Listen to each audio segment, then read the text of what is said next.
신앙의 차이는 무엇일까요? 무엇을 일컬어 미신이라고 그러고 무엇을 일컬어 참신앙이라 이야기를 할 수 있겠습니까?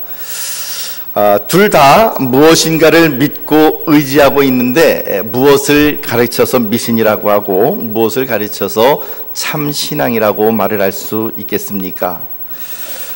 만약에 교회 안에 다니시는 분들, 교회 안에 계시는 분들이라면 하나님께 경배하고 하나님을 믿는 것은 참 믿음이요 참 신앙이요, 하나님 외에 다른 잡신들을 섬기는 것이 바로 미신이다, 이렇게 정의를 내리시는 분들도 있으실 것이고, 혹은 교회 밭에 있는 사람들이라고 한다면 고등 종교를 믿으면 신앙이라고 이야기를 할 것이고, 하등 종교를 믿는다면 미신이라고 그렇게 아마 정의하시는 분들도 계시리라 생각을 합니다. 그런데 오늘은 조금 좀 이 미신이라고 하는 부분, 그리고 참신앙이라고 하는 부분을 조금 오늘 본문 말씀에 비추어서 이야기를 한다면 이렇게 이야기를 할 수 있을 것입니다.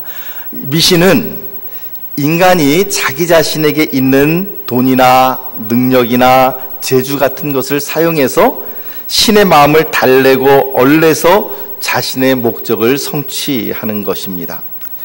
이런 경우 치성을 드린다 그러죠. 이 치성을 드리는 사람은 자기 자신은 결코 변하지 않습니다. 자기 자신은 변하지 않지만 자기가 있는 돈이나 능력이나 재주를 가지고 이 신의 마음을 달래서, 그래서 자신의 목적을 위해서 신을 움직여 나가는 것, 그것이 바로 미신이라고 이야기를 할 수 있습니다. 이에 의해서 참신앙이란 하나님을 변화시키는 것이 아니라 절대적인 그분의 말씀 앞에서 내 자신이 늘 변화되고 내 자신이 하나님의 말씀 앞에 내 자신의 의지를 꺾어 나가는 것, 그것이 바로 참신앙이라 이야기를 할 수 있을 것입니다. 지금은 존경받는 목사님이 되셨지만 목사님으로 소명을 받기 전에 자신의 부끄러운 모습을 고백한 글을 읽어본 적이 있습니다. 과거에 기업을 운영하셨던 그 사업가였던 그 목사님은 회사가 과거에 어려워지고 그리고 또 운영자금의 압박을 받기 시작하자 은행에서 대출을 받을 것도 이제 신통치 않고, 그래서 너무나도 힘들었기 때문에 그 당시에 유행하던 복권을 사기로 결정을 했습니다. 오죽하면 기업가가 그런 마음을 품었겠습니까? 그리고는 이분이 아주 간절하게 하나님 앞에 기도를 했습니다. 하나님, 이 복권이 1등에 당첨되게 해 주시옵소서. 그러면 1등에 당첨되면 우선 절반을 뚝 띄어서 하나님의 성전을 짓는 일에 제가 사용하고 나머지 절반을 떼어서 어려운 회사의 운영자금으로 사용하겠습니다. 아주 간절하게 그렇게 기도를 했습니다. 그것도 그냥 간절한 기도 정도가 아니라 참으로 절박하게 간절하게 기도를 한 일주일 동안 이제 그분이 이제 그것을 기도하면서 일주일간 안 나가던 새벽 기도까지 다니기 시작했습니다. 그리고는 금요일에 드디어 목욕 재개를 하고 복권을 샀습니다. 주일 예배도 평상시 같으면은 시간 딱 맞춰서 들어오던 그분이 그날은 평소보다 30분 일찍 들어오셔서 먼저 기도하고, 그리고 또한 평상시에는 뒤에 앉아 계시던 그분이 그날은 가장 앞자리에 땡겨서 앉고, 평상시에 목사님의 설교를 들으면서 자주 졸던 그분이 그날은 정신 바짝 차리고 목사님의 설교 들으면서 아멘 소리를 크게 외쳤습니다. 평소보다 봉사도 열심히 했습니다. 드디어 주일 저녁 복권 추첨 시간이 돌아왔습니다. 근데 이분의 복권이 1등에 당첨됐을까요? 그분의 표현대로라고 한다면 500원짜리 하나도 당첨되지 않았다라고 말을 합니다. 여러분, 그러면서 그분이 자기 자신의 어떤 과거의 그런 모습이 구슬하는 사람과 전혀 차이점이 없었다라고 그렇게 고백을 합니다. 왜냐하면 자신의 봉사와 예배를 드리는 태도와 그리고 또한 어떤 섬김을 통해서 자기 자신이 변화되려고 하는 것이 아니라 하나님을 내 자리로 끌고 오려고 했기 때문에 정작 자기 자신이 변화되지 못하면서 하나님을 내 자리로 끌어오려고 했던 그 자신의 모습은 미신이나 혹은 굿하는 것과 전혀 다를 바가 없었다라고 고백을 합니다. 사랑하는 성도 여러분, 자기 변화를 수반하지 않는 믿음은 미신에 지나지 않을 수 있습니다. 본문 마태복음 7장 21절에서 23절 말씀 우리 같이 읽어보도록 하겠습니다. 7장 21절에서 23절 말씀입니다. 시작.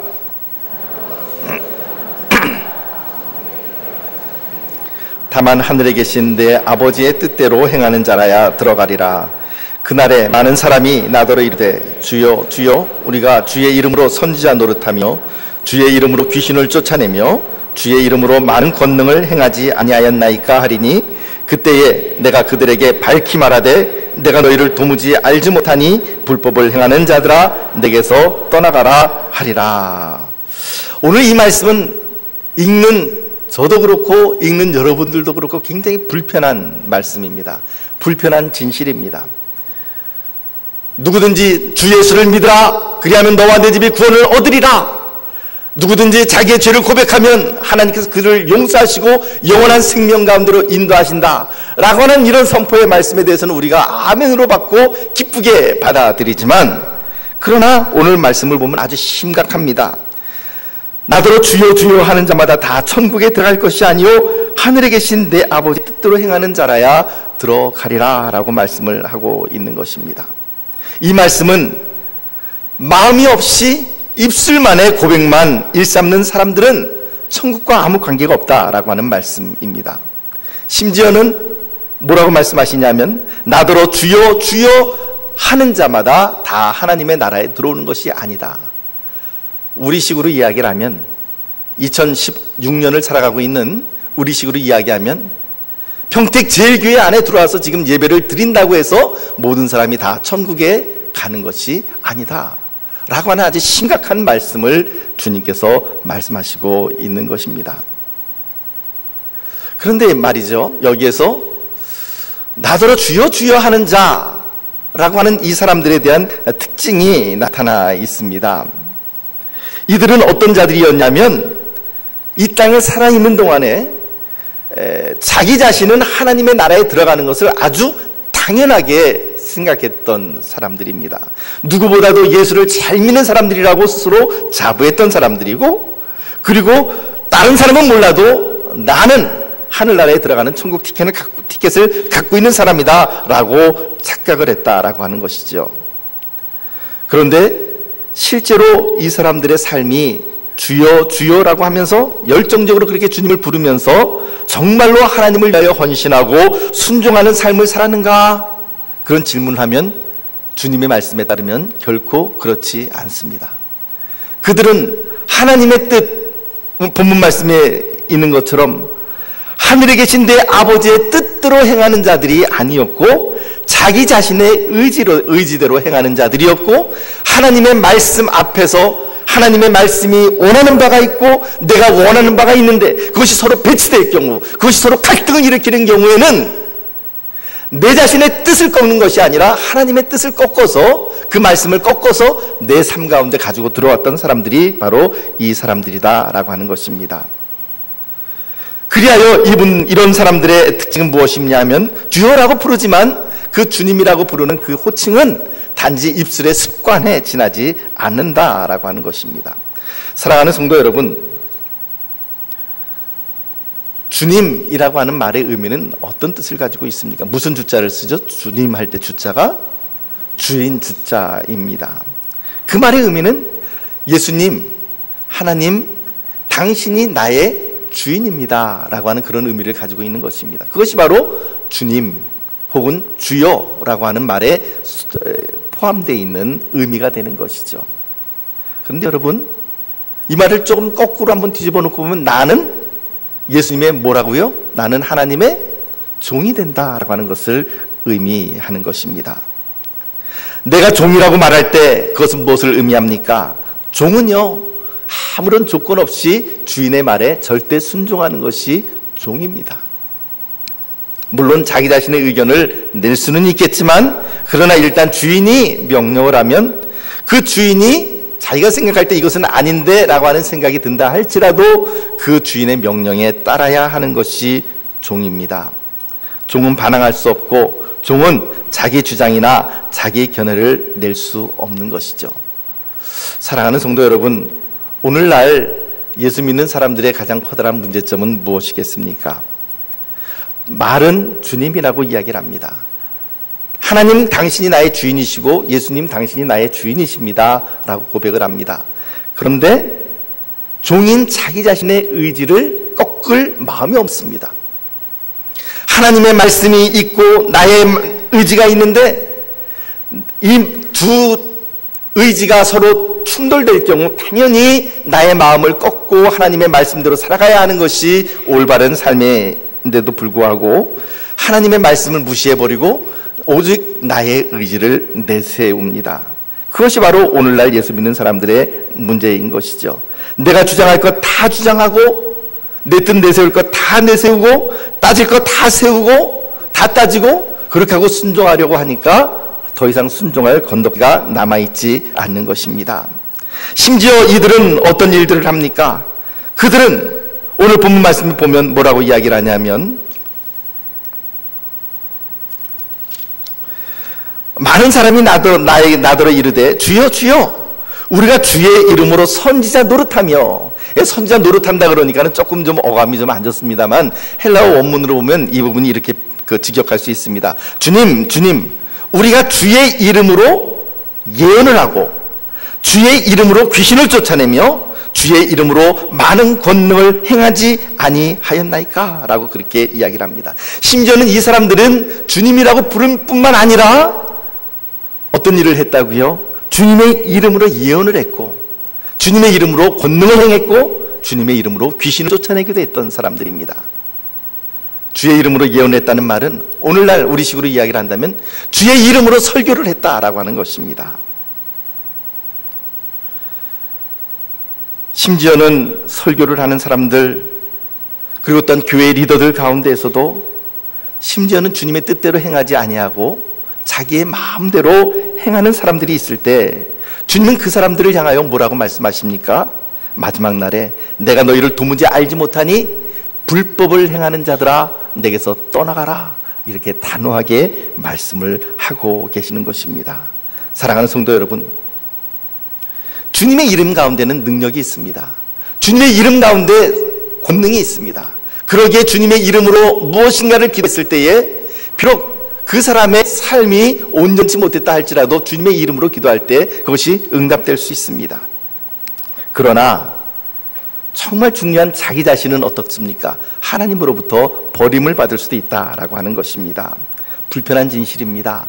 우리는 누구든지 다 예배드리고 누구든지 다 이 평택제일교회 안에 들어와서 주일날 예배만 드리면 다 천국 갑니다 라고 고백을 하고 싶지만, 그렇게 믿고 싶지만 주님은 우리들에게 아주 심각한 말씀을 하고 있는 것입니다. 누구든지 하늘에 계신 내 아버지의 뜻대로 행하는 자라야만 하늘나라에 들어갈 수 있다라고 하는 것입니다. 그들은 주님의 이름을 부르고 주님의 이름으로 예언을 하고 주님의 이름으로 권능을 행했지만 그들 자신이 변화되려고 하지 않았습니다. 하나님의 말씀과 내 의지가 충돌될 때에 나의 의지를 꺾는 것이 아니라 하나님의 말씀을 무시해버리고 내 의지를 내세우며 나아간다고 한다면 그것은 바로 이 말은 주여 주여 하지만 훗날 주님으로부터 버림을 받을 수밖에 없는 자들이다 라고 이야기를 합니다. 달리 이야기하면 하나님을 내 편으로 어떻게 보면 멱살 잡고 내 편으로 끌고 오려고 하는 노력은 있지만 내가 하나님 편에 서려고 하는, 내 자신의 이익과 내 자신의 쾌락과 내 자신의 자존심을 꺾어버리고 하나님 앞에 서려고 하는 그런 변화의 삶은 살지 않았다라고 하는 것이 바로 이러한 사람들의 특징입니다. 사랑하는 성도 여러분, 오늘 본문이 말하는 하나님 나라에 들어갈 수 있는 사람은 누구입니까? 당연히 하늘에 계신 내 아버지의 뜻대로 행하는 자라야 그 나라에 들어갈 수 있다라고 이야기를 합니다. 하나님의 뜻대로 행한다, 그 말의 의미는 무엇이겠습니까? 하나님의 말씀이 있고 그 하나님의 말씀이 나에게 무엇인가 요청하는 것이 있을 때에 그 하나님의 말씀 앞에 무릎을 꿇고 그 하나님의 말씀을 내 삶의 지표로 삼고 그 말씀을 붙들고 기도하고 그 말씀 가운데 눈물을 흘리며 그 말씀대로 살아가고자 몸부림치는 변화되는 삶, 그 사람이 바로 참 신앙의 사람이다라고 이야기를 할 수 있는 것이죠. 사랑하는 성도 여러분, 내가 변화되는 그런 참 신앙의 소유자가 되기 위해서 우리의 마음 가운데 새겨 넣어야 할 아주 중요한 두 가지 사항이 있습니다. 첫째, 이 세상에 태어난 우리 모두가 다 육신의 죽음을 맞이할 수밖에 없다라고 하는 사실입니다. 역시 불편한 진실입니다. 우리가 예수를 믿으면 영원한 생명을 얻는다라고 하는 말씀을 듣기는 즐거워하지만 당신 죽습니다 라고 하는 말을 하기는 참으로 어렵습니다. 심지어는요, 저는 이제 직분상 병원에 이렇게 신방 가야 될 일들도 많이 있지 않습니까? 보면은 대충 이분이 얼마 정도 지탱할 수 있을 것인지를 이렇게 의사만큼은 아니지만 대충 짐작을 해낼 수가 있습니다. 그런데 이제 조만간 하나님 앞에 부르심을 받아야만 할 것 같은 그분의 상태 앞에서도 심지어는 당신 죽습니다 이런 말을 한다는 것이 목사인 저의 입장에서 참 불편하고 그리고 어려운 일입니다. 그럼에도 불구하고 우리 자신이 직면해야 될 진실은 무엇이냐면 우리 모두가 다 죽는다라고 하는 것입니다. 이 말씀을 선포하는 저도 죽고요, 이 말씀을 듣는 여러분들도 죽습니다. 태어날 때는 순서가 있어서 생년월일이 있고 형 아우가 있고, 그렇지만 죽을 때는 순서가 없습니다. 제 맡은 직분상 저는 병원뿐만 아니라 장례식장에도 갈 일이 자주 있습니다. 장례식장에 가면 보통 그 장례식장마다 로비에 전광판이 있죠. 그 전광판에서 어느 분이 돌아가셨는지, 그리고 누가 자녀인지, 누가 며느리인지, 누가 상주인지, 당지는 어디인지, 발인이 언제인지 이런 것들을 인포메이션을, 정보를 전광판에서 확인할 수가 있습니다. 예전에 평택 장례문화원에 갔을 때 일입니다. 전광판에 이름이 뜨는데 그 돌아간 고인의 이름이 앞만 봐도 연세 드신 분의 이름이 아닌 것 같았어요. 굉장히 여자분의 이름이었는데 굉장히 연세 드신 분의 어떤 그런 이름이 아닌 젊은 사람의 이름같이 보였습니다. 그래서 시간이 날 때 슬며시 2층에 올라가 보았습니다. 영정사진에 나타난 고인의 모습은 아주 아름답고 젊은 여인이었습니다. 어떤 연유로 먼저 세상을 떠나는지 알 수는 없지만 여러분, 죽을 때는 순서가 없는 법입니다. 그런데 사람들이 착각하는 것이 무엇이냐면, 말은 물론 다 물어보면 나는 죽습니다 라고 말을 합니다. 그런데 실질적으로는 살아가는 삶의 모습을 보면은요, 나에게 마지막이 있음을 전제하고 살아가는 그런 삶이 아니라 내가 흡사히 이 땅에서 영원토록 살아갈 것인 양, 그렇게 전제하고 살아가는 삶을 참 많이 바라봅니다. 사랑하는 성도 여러분, 그러나 우리가 하나님 앞에서 올바로 서기 위해서 우리가 반드시 인식해야 될 것, 그것은 나도 죽고 여러분들도 죽는다라고 하는 것입니다. 자신의 한계가 무엇임을 아는 사람, 그 사람이 참으로 지혜로운 사람입니다. 시편 90편 10절에서 12절 말씀을 보면 이렇게 우리들에게 고백을 합니다. 함께 읽어볼까요? 시작. 우리의 연수가 70이요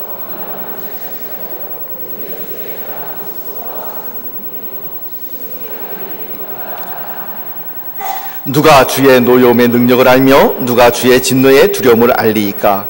우리에게 12절 말씀이요. 12절 말씀, 함께 읽습니다. 시작. 우리에게 우리 나의 계수함을 가르치사 지혜로운 마음을 얻게 하소서. 이 말씀이 우리들에게 제시하고 있는 것은 무엇이냐면, 우리의 연수가 70이요 강건하면 80이다 라고 이야기를 합니다. 요즘은 평균 수명이 많이 늘어서 아마 우리의 연수가, 요즘식으로 하면 우리의 연수가 80이요 강건하면 90이라 아마 이렇게 바꿔야 될지 모르겠습니다. 그런데 그 연수의 자랑은 수고와 슬픔뿐이요 우리가 신속히 날아간다라고 그렇게 이야기를 합니다. 우리의 세월이 화살같이 그렇게 신속하게 날아간다. 그런데 중요한 것은 누가 지혜로운 사람인가? 아까 12절 말씀 다시 한번 띄워봐 주시겠습니까? 12절 말씀. 우리에게 우리 날 계수함을 가르치사 지혜로운 마음을 얻게 하소서, 이렇게 고백을 하고 있습니다. 누가 지혜로운 사람인가? 우리에게 남아있는 남은 날을 카운팅할 줄 아는 사람, 계수할 줄 아는 사람, 그 사람이 바로 지혜로운 사람이다. 왜 이런 말씀을 했겠습니까? 왜 시편 말씀이 이것을 우리들에게 이렇게 고백을 하고 있겠습니까? 왜냐하면 나에게 마지막 날이 있음을 알게 될 때에 우리는 시간을 아껴서 참으로 진지하게 살아갈 수 있기 때문에 그렇습니다. 물론 언제 죽을지 모르기 때문에 정확하게 우리의 남은 날을 얼마나 남아있는지 카운트다운 하기는 참으로 그거는 불가능한 일입니다. 그러나 적어도 우리가 생각해야 될 것은 나에게 마지막 한계가 있다라고 하는 것, 이 육신의 한계가 있다는 것, 그리고 대충 나에게 남아있는 세월이 어느 정도 남아있다라고 하는 것, 그것을 계수하며 나아갈 때에 남아있는 시간 동안 그러면 내가 무엇을 최우선적으로 해야 될 것인가를 생각할 수 있게 되고 진지하게 살아갈 수 있다라고 하는 것입니다. 전도서 7장 2절 말씀은 우리들에게 이렇게 기록을 합니다. 제가 읽어드리겠습니다. 초상집에 가는 것이 잔치집에 가는 것보다 나으니 모든 사람의 끝이 이와 같이 됨이라. 산자는 이것을 그의 마음에 둘지어다. 초상집에 가는 것이 잔치집에 가는 것보다 낫답니다. 왜냐하면 잔치집은 즐거워하고 노래하고 춤추고 있지만 장례식장은 어떻게 됩니까? 초상집은 슬퍼하고, 그리고 거기에 인간의 마지막이 있다라고 하는 것을 우리들에게 보여주는 장소이기 때문에 그 초상집에 가서 나도 언젠가는 저 자리에 눕겠구나라고 하는 것을 깨닫는 것, 그것이 바로 그에게 있어서 오히려 유익이 된다라고 전도서 말씀은 우리들에게 이야기를 합니다. 사랑하는 성도 여러분, 참 신앙의 사람은 누구입니까? 참으로 잘 살 수 있는 길은 내가 오늘 밤이라도 하나님께서 부르면 부름받을 수밖에 없는 사람이라는 것, 나에게 마지막 순간이 있다라고 하는 것을 인식하며 살아가는 그 사람이 참으로 지혜로운 사람이고, 그렇게 살아갈 때에 우리는 하나님의 말씀을 무시하는 것이 아니라 하나님의 말씀 앞에 진지하게 무릎을 꿇을 수 있는 사람이 되는 것이죠. 두 번째는 우리가 염두에 둘 것은 무엇입니까? 그럼에도 불구하고 성도라고 하는 이 우리의 삶은 그냥 단순히 이 땅에서 우리의 마지막이 있다라고 하는 것으로 끝나는 사람이 아니라는 것입니다. 그것이 아니라 그 이상을 넘어서 영원한 생명을 추구하는 사람들이요, 영원한 영생을 이미 가진 사람들이라고 하는 것을 우리들에게 보여줍니다. 우리가 성경 말씀을 읽을 때 아브라함의 하나님, 이삭의 하나님, 야곱의 하나님이라고 하는 그런 호칭을 자주 듣게 됩니다. 왜 그런 호칭을 성경이 우리들에게 보여주는 것일까요? 이 말씀에 대해서 예수님께서 친히 풀어주신 말씀이 마태복음 22장 31절에서 32절 말씀 가운데 나타납니다. 우리 같이 한번 읽어볼까요? 시작. 죽은 자의 부활을 논할진대 하나님이 너희에게 말씀하신 바 나는 아브라함의 하나님이요 이삭의 하나님이요 야곱의 하나님이라 하신 것을 읽어보지 못하였느냐? 하나님은 죽은 자의 하나님이 아니요 살아있는 자의 하나님이시니라 하시니, 무슨 말이냐면요, 아브라함의 하나님, 이삭의 하나님, 야곱의 하나님이라고 그렇게 호칭을 할 때, 하나님께서 그렇게 호칭을 하실 때에 그 아브라함과 이삭과 야곱은 죽은 자들이 아니라 이미 지금도 살아있는 자들이라는 것을 보여주는 말씀이라는 것입니다. 여러분, 예수님께 있을 때에 아브라함과 이삭과 야곱이 실제로 이 땅에 살아있었습니까? 아니에요. 그분들은 이미 예수님 당시 오시기 전 1500년 이상 그 전의 사람들입니다. 그러므로 그 족장시대에 예수님께서 탄생하시기 1500년 전에 살았던 그들은, 아브라함이나 이삭이나 야곱은 예수님 당시 때에는 이미 시체가 썩어서 흙이 되어 버린 지 이미 오래된 사람들입니다. 육신의 생명은 다 죽었습니다. 그런데 그렇게 해서 그들의 생명이 끝이 났다면 하나님께서는 나는 아브라함의 하나님이요 이삭의 하나님이요 야곱의 하나님이라고 말씀하시지 않았을 거라는 거예요. 왜? 하나님은 죽은 자의 하나님이 아니라 산 자의 하나님이시기 때문에 하나님께서 아브라함의 하나님, 이삭의 하나님, 야곱의 하나님이라고 말씀하셨을 때 그 말의 의미는 아브라함도 이삭도 야곱도 주 안에서 영원한 생명을 누리는 영원한 영생자로 지금 살아가고 있다라고 하는 것을 우리들에게 보여주는 그런 말씀이라는 것이죠. 사랑하는 성도 여러분, 누가 그리스도입니까? 비록 반드시 이 땅에서 썩을 육신을 가지고 살아가고 있지만, 우리의 육신의 생명의 마지막이 분명히 있음을 고백하지만, 그러나 이미 영원한 생명을 소유하고 영원한 생명의 유업을 받아 누릴 줄 아는 사람이 바로 우리라고 하는 사실을 기억하는 자들. 그래서 그리스도인에게는 두 가지 양면성이 있습니다. 첫째는 나는 죽을 사람이다 라고, 육신의 생명이 죽을 사람이다 라는 것을 인정하는 것. 두 번째는 그럼에도 불구하고 이미 하나님 예수 그리스도로 말미암아 나에게 영원한 영생이 나에게 이미 도래하여 있다라고 하는 것을 고백하며 살아가고 있다라고 하는 사실입니다. 이 영원한 영생이 있음을 알지 못하며 살아가는 사람들은 어떻게 살아가는가? 고린도전서 15장 32절에서 34절 말씀 보면 이렇게 기록을 하죠. 함께 읽어볼까요? 시작. 내가 사람의 방법으로 에베소에서 맹수와 더불어 싸웠다면 내게 무슨 유익이 있으리요? 죽은 자가 다시 살아나지 못한다면 내일 죽을 터이니 먹고 마시자 하리라. 속지 말라. 악한 동무들은 선한 행실을 더럽히나니 깨어 의를 행하고 죄를 짓지 말라. 하나님을 알지 못하는 자가 있기로 내가 너희를 부끄럽게 하기 위하여 말하노라. 자, 여기 보니까 지금 초대교회에서 맹수에 예수 그리스도를 믿는다는 그 한 가지 사실 때문에 순교를 했던 순교자들의 모습이 나타납니다. 그들이 기꺼이 순교할 수 있었으면 무엇인가? 바로 그들에게 영원한 영생이 있음을 알고 있었기에 그들은 가능했다라는 것입니다. 반면에 영원한 영생이 있음을 알지 못하는 자들은, 세상 사람들은 뭐라고 고백하는가? 이렇게 고백한다는 것입니다. 내일 죽을 터이니 먹고 마시자, 즐기자. 어차피 죽으면 썩어질 육신, 아껴서 무엇하랴? 살아있는 동안에, 젊음이 있는 동안에 먹고 마시고 즐기고 엔조이하자 라고 하는 것이 영생을 모르는 사람들의 삶의 모습이라는 것이에요. 그들도 역시 마찬가지로 이 땅에서 자기의 삶이 유한하다는 것을 알지만 영생이 있음을 알지 못할 때 이런 모습으로 흘러갈 수밖에 없음을 우리들에게 보여줍니다.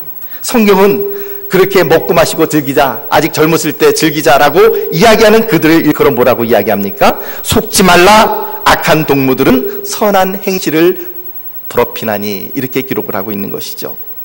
사랑하는 성도 여러분, 우리는 이 땅에서 한번 죽을 수밖에 없는, 육신의 생명은 죽을 수밖에 없는 그런 사람들입니다. 한계가 있습니다. 그러나 그럼에도 불구하고 우리는 영혼을 향하여 나가는 사람들이고 영원한 하나님의 생명을 바라보며 나가는 사람들입니다. 그때 비로소 우리는 하나님의 말씀 앞에 내 자신을 순종시키며 나갈 수 있는 그런 놀라운 힘을 얻게 되는 것입니다. 오늘 마태복음 7장 15절 말씀 이하의 말씀을 보면 거짓 선지자들을 삼가라 라고 말씀하십니다. 그러면서 어떻게 거짓 선지자들을 구분할 수 있을 것인가? 16절 17절 말씀 보면 이렇게 기록을 하죠. 그들의 열매로 그들을 알지니 가시나무에서 포도를 또는 엉겅퀴에서 무화과를 따겠느냐. 이와 같이 좋은 나무마다 아름다운 열매를 맺고 못된 나무가 나쁜 열매를 맺는다라고 그렇게 기록을 하고 있습니다. 이 말의 의미는 무엇입니까? 우리 모두는 다 열매를 맺으며 살아가는 사람들이다 하는 거예요. 여러분들도 열매를 맺으십니다. 저도 열매를 맺습니다. 그런데 그 열매를 하나님께서 어떻게 바라보시는가가, 그것이 바로 문제가 되는 것이죠. 흥미로운 말씀이 있습니다. 마가복음 11장 13절 말씀을 보면 이런 기록이 있습니다. 제가 이 마가복음 11장 13절 말씀은요, 일부 예배 마치고 지금 벼랑간 이렇게 주님께서 주시는 감동에 따라서 이렇게 드려보낸 말씀이어서 방송실에는 지금 자막이 안 뜰 거예요. 한번 여러분들이 가지고 계신 성경으로 같이 한번 읽어보도록 하겠습니다. 마가복음 11장 13절 말씀입니다.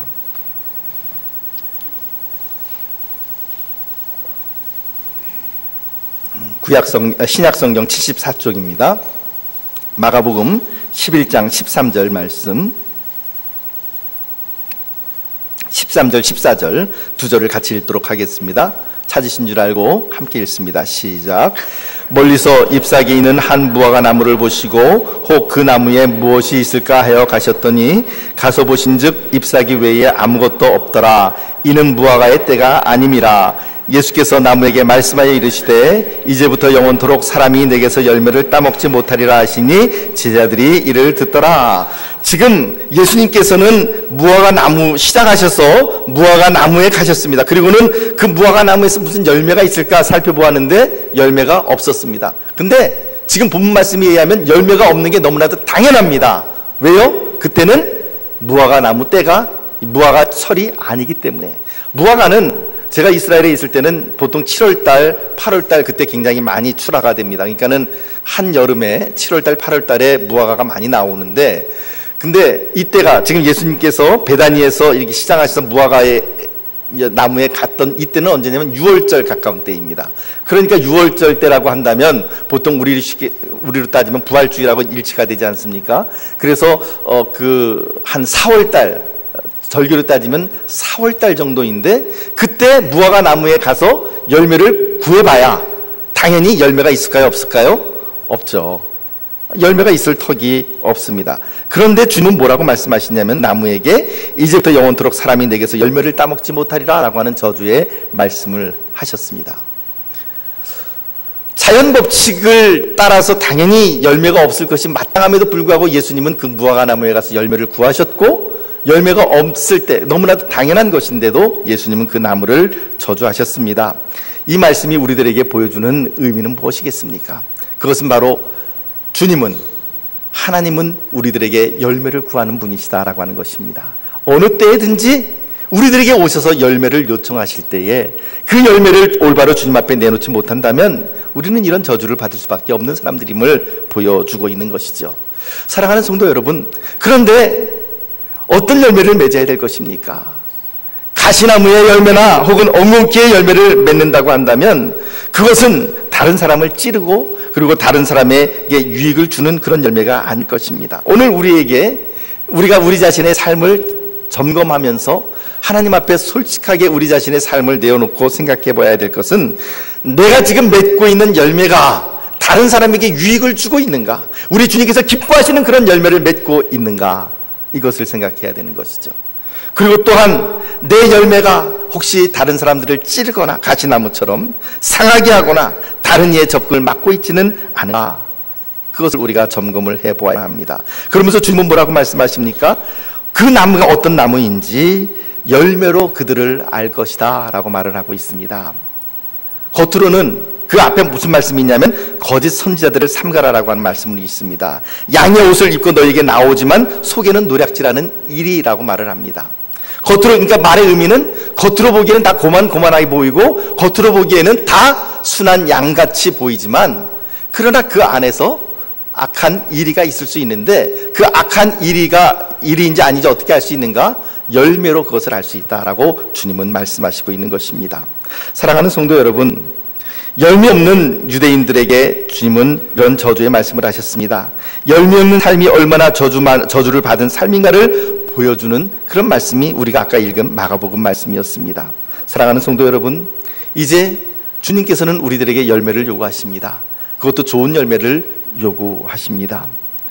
내가 어떤 열매를 맺고 있는지, 그리고 내 삶 가운데서 어떻게 하나님 앞에 그 좋은 열매를 맺을 수 있을 것인지, 그것은 이미 우리가 살펴보았던 것처럼 오직 하나님의 말씀 앞에 내 자신의 의지를 꺾으며 순종하며 나아가는 자들에게만 그것이 가능한 일입니다. 사랑하는 성도 여러분, 이 땅에 살아있을 때 후회 없이 살기 위해서 이 두 가지를 기억하시기를 바랍니다. 첫째, 나는 죽는다라는 것입니다. 그것이 내일일 수도 있고 모레일 수도 있습니다. 불편한 진실이지만 우리는 그 진실을 직시해야만 합니다. 둘째, 그렇게 죽을 존재지만 그러나 그리스도 안에서 이미 우리는 영원한 영생을 얻은 자들이요, 영원한 생명을 얻은 자들로서 영혼을 향하여 나아가고 영혼을 향하여 영혼에 동참한 자들이다. 그래서 내일 죽으리니 우리가 먹고 마시자라고 하는 그런 말이 우리들에게 허용되지 않는다, 우리에게 해당되지 않는다라는 것을 기억을 해야 합니다. 세 번째 우리가 기억해야 될 것은 나는 열매 맺는 자들로서 주님 앞에 오늘 나의 열매를 드리는 자들로 나가야 한다라고 하는 것. 사랑하는 성도 여러분, 오늘 주님께서는 나의 열매로 나를 안다라고 말씀을 하십니다. 내가 어떤 열매를 맺을 것인가, 그것은 행함과도 역시 연결되어지는 그런 부분이기도 합니다. 사랑하는 성도 여러분, 주님은 말씀하십니다. 비가 내리고 창수가 나고 바람이 불어 그 집에 부딪히지만 그러나 반석 위에 세운 사람, 즉 내 말을 듣고 내 말대로 행하는 그들은 반석 위에 집을 세우는 사람과 같은데, 반석 위에 집은 무너지지 않지만 내 말을 듣고 그 말대로 행하지 아니한 자들은 모래 위에 집을 지은 사람 같아서 바람이 불고 창수가 나면 그 모래가 쓸려나가고 그 집이 무너져 내린다, 그 무너짐이 심하다라고 그렇게 말을 하시고 계십니다. 오늘 저와 여러분들의 삶이 바로 이와 같이 하나님의 말씀 위에 굳건하게 세워지는, 하나님의 말씀을 따라 열매를 맺는, 하나님을 나의 자리로 끌고 오는 것이 아니라 내가 하나님 편에 서는 귀한 주의 백성들 되시기를 예수님의 이름으로 축복합니다. 기도하겠습니다. 하나님 아버지, 하나님의 말씀 앞에 내 자신을 무릎 꿇리게 하여 주시옵시고 하나님의 말씀을 따라 나의 삶을 헌신하며 나가게 하여 주시옵소서. 주님, 입술로만 주여 주여 하는 것이 아니라 우리의 마음과 우리의 행함을 따라 또한 주님 앞에 주님을 주님으로 인정하며 살아가는 귀한 주의 백성들이 되게 하여 주시옵소서. 예수님 이름으로 기도하옵나이다. 아멘.